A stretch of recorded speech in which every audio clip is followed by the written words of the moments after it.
Welcome. Today, we're going to explore a simple but powerful tool in algebra, the horizontal line test.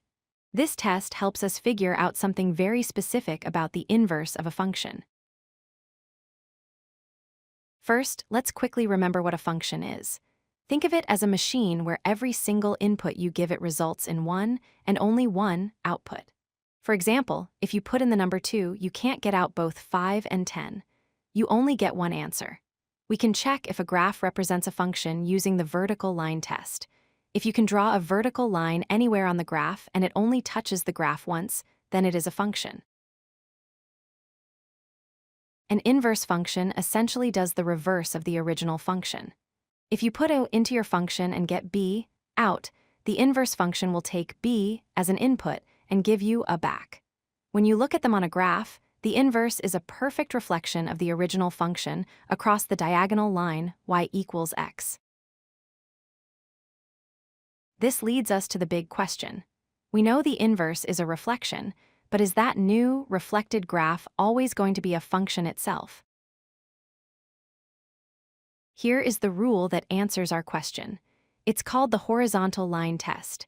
If you can draw a horizontal line anywhere on your original function's graph and it crosses only once, then its inverse will be a function. But if that horizontal line crosses more than once, the inverse is not a function. It's that simple. Let's look at the function f of x equals x to the power of 3. Imagine sliding a horizontal line up and down this graph. No matter where you place it, the line only ever touches the blue curve at a single point. This means it passes the test, and its inverse is definitely a function. Now, let's try the function f of x equals x squared, which is a parabola. If you draw a horizontal line above the base of the curve, you can see it hits the graph in two different spots. This is a clear fail.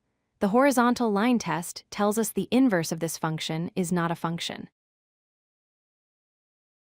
When we reflect that parabola across the y equals x line, we get this sideways parabola. Now, if we try the vertical line test on this new shape, we can see a vertical line hits it in two places. An input x gives two different y outputs. This confirms what the horizontal line test told us. The inverse is not a function. A function that passes the horizontal line test has a special name. It's called a one-to-one function. This is a very important concept. It means that for every one x value, there is a unique y value, and for every one y value, there's a unique x value. There's a perfect pairing with no repeated outputs. Only these one-to-one functions have inverses that are also functions. So why does this work?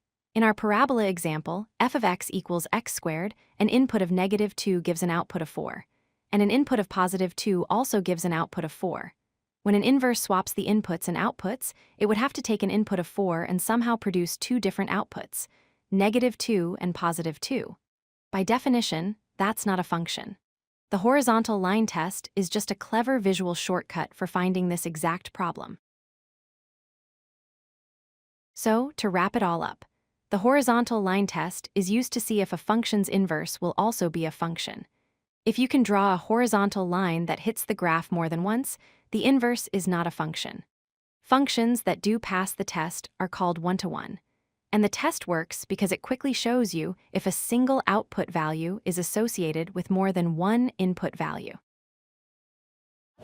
If you like this video, hit that like button and don't forget to subscribe. Visit codelucky.com for more such useful content.